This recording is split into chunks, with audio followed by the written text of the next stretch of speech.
नमस्कार प्रिय दर्शकों, स्वागत है आपका अपने चैनल शाश्वत वेदांता पर। दर्शकों, एकादशी का पुण्यमय व्रत सभी पापों को हरने वाला है। इसके समान कोई भी दूसरी तिथि नहीं है। इसका वैज्ञानिक विवेचन हम अपने पिछले वीडियो में कर चुके हैं। अगर आपने वह वीडियो नहीं देखा तो कृपया उसे अवश्य देखें और जानें एकादशी का वैज्ञानिक महत्व क्या है। दर्शकों, आज का हमारा विषय है मोक्षदा एकादशी व्रत महात्म्य। किसी भी एकादशी व्रत को करने से पहले, जैसे कि मैं हमेशा कहता हूँ कि दशमी के दिन आप सात्विक भोजन करें और हो सके तो एक ही समय भोजन करें। सूर्यास्त के पश्चात भोजन ग्रहण ना करें। मोक्षदा एकादशी का व्रत इस बार 25 दिसंबर 2020 को है। मोक्षदा एकादशी कथा आरंभ। श्री अर्जुन बोले, हे भगवान, हे जनार्दन, आप तीनों लोकों के स्वामी हैं, सबको सुख देने वाले हैं और जगत के पितृ हैं, इसलिए मैं आपको नमस्कार करता हूँ।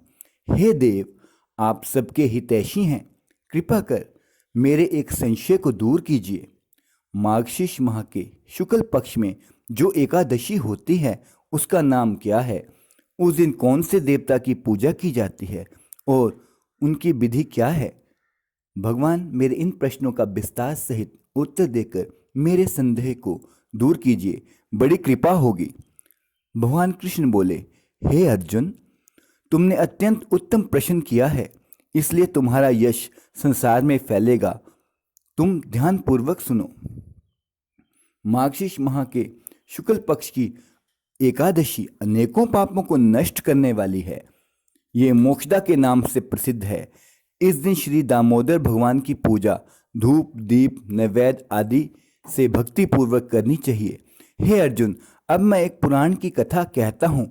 इस एकादशी के व्रत के पुण्य के प्रभाव से नरक में गए हुए माता, पिता, पुत्र आदि को स्वर्ग की प्राप्ति होती है। इसकी कथा इस प्रकार है, तुम ध्यान पूर्वक सुनो। प्राचीन गोकुल नगर में वैखानस नाम का एक राजा राज्य करता था। उसके राज्य में चारों वेदों के ज्ञाता ब्राह्मण रहते थे। एक रात्रि को स्वप्न में राजा ने अपने पिता को नरक में पड़ा देखा। उसको स्वप्न में देखकर बड़ा आश्चर्य हुआ और प्रातःकाल होते ही वह ब्राह्मणों के सामने अपने स्वप्न की व्यथा कही। हे ब्राह्मणों, रात्रि को स्वप्न में मैंने अपने पिता को नरक में पड़ा देखा और उन्होंने मुझसे कहा है कि हे पुत्र, मैं अब नरक भोग रहा हूँ, मेरी यहाँ से मुक्ति कराओ।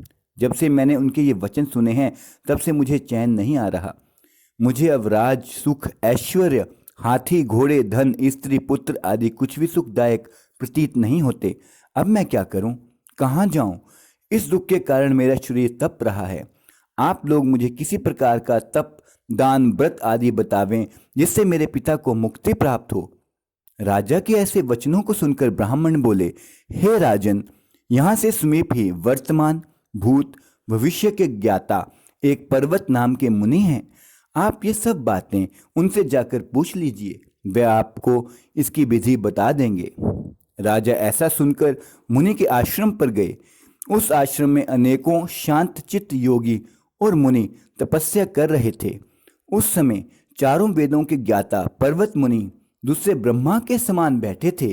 राजा ने जाकर उनको साष्टांग प्रणाम किया। पर्वत मुनि ने कुशल क्षेम पूछी। तब राजा बोले, हे देव ऋषि, आपकी कृपा से मेरे राज्य में सब कुशल हैं, परंतु अकस्मात एक विघ्न आ गया है जिसने मुझे अशांति हो रही है। अब आप कृपा करके इस संशय को दूर कीजिए। ऐसा सुनकर पर्वत मुनि ने एक मुहूर्त के लिए नेत्र बंद कर लिए और भूत भविष्य को विचारने लगे।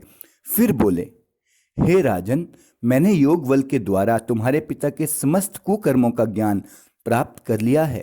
उन्होंने पूर्व जन्म में कामातुर होकर सोत कहने पर अपनी दूसरी रानी को ऋतुदान मांगने पर भी नहीं दिया। उसी पाप कर्म के फल से तुम्हारा पिता नरक में गया है। तब राजा बोले कि हे भगवान, मेरे पिताजी के उद्धार के हेतु आप कोई उपाय बतावें। तब पर्वत मुनि बोले, हे राजन, मार्गशीर्ष मास के शुक्ल पक्ष में जो एकादशी है उस एकादशी का आप उपवास करें और उस उपवास के पुण्य को अपने पिता को संकल्प करके छोड़ दें। उस एकादशी के पुण्य के प्रभाव से अवश्य ही आपके पिता की मुक्ति होगी। मुनि के वचनों को सुनकर राजा अपने राज्य को आया और कुटुंब सहित मोक्षदा एकादशी का उपवास किया। उस उपवास के पुण्य को राजा ने अपने पिता को दे दिया, अर्थात संकल्प छोड़ दिया। उस पुण्य के प्रभाव से राजा के पिता को मुक्ति मिली और स्वर्ग में जाते हुए अपने पुत्र से बोला, हे पुत्र, तेरा कल्याण हो। ये कहकर स्वर्ग चला गया। मार्गशीर्ष माह के शुक्ल पक्ष की मोक्षदा एकादशी को जो व्रत करते हैं उनके समस्त पाप नष्ट हो जाते हैं और अंत में स्वर्ग लोक को जाते हैं। इस व्रत से बढ़कर मोक्ष देने वाला दूसरा कोई भी व्रत नहीं है। इस कथा को सुनने व पढ़ने मात्र से ही वाजपेयी यज्ञ का फल मिलता है। ये व्रत मोक्ष देने वाला चिंतामणि के समान है। दर्शकों, आशा है आप इस उपवास को अवश्य करेंगे और अपने पितरों की प्रसन्नता के लिए आप उसका पुण्य भी उन्हें प्रदान करें, तो ये आपके लिए सदैव श्रेयस्कर होगा। एकादशी का विधान आप जानते हैं। इस दिन हो सके तो ओम नमो भगवते वासुदेवाय मंत्र का, जो कि मैं अपने पिछले वीडियो में बहुत बार बोल चुका हूँ, अवश्य यथाशक्ति जितना हो सके जाप करें। और विष्णु सहस्त्र नाम को भी आप इसमें अपने दैनिक जीवन में और एकादशी के दिन तो अवश्य ही कर सकते हैं। धन्यवाद प्रिय दर्शकों।